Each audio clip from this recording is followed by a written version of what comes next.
Civil war జరుగుతుంది అని direct గా అనేసారు. కళ్యాణ్ గారికి డైరెక్ట్ గా ఫేస్ ఆఫ్ అయింది షణ్మోహన్ గారితో. ఆయన కాకినాడ కలెక్టర్, ఆయన మాట పెరిగింది. మీరు అలా పోర్ట్లు ఖాళీగా వదిలేయడం వల్ల 3 చెక్ పోస్టులు ఉన్నాయి అక్కడ, నాదెళ్ల మనోహర్ గారు పెట్టినవి, అవన్నీ దాటుకుని వచ్చారంటే కలెక్టర్ గారి మిస్టేకే అని ఖరాఖండిగా చెప్పారు. ఇది వాళ్ళు నిజంగానే అడుగుతున్నారా?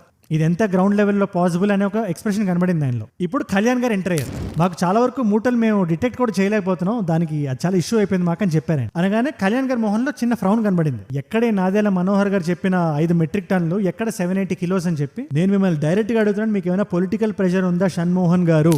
డోలా శంకర్ గారిని ఆ లేట్ గా వచ్చిన సీడ్లింగ్స్ ఏమైనా నీ దగ్గర పెట్టుకుంటావు నువ్వు అని అడిగారు. జగన్మోహన్ రెడ్డి గారు చెప్పిన విషయంలో నాకు 2 విషయాలు ఇంట్రెస్టింగ్ గా కనబడ్డాయి అని ఆయన అడిగారు. ఇక్కడ మనం కొద్దిగా డబుల్ ట్యాప్ చేసి జూమ్ చేయాలి.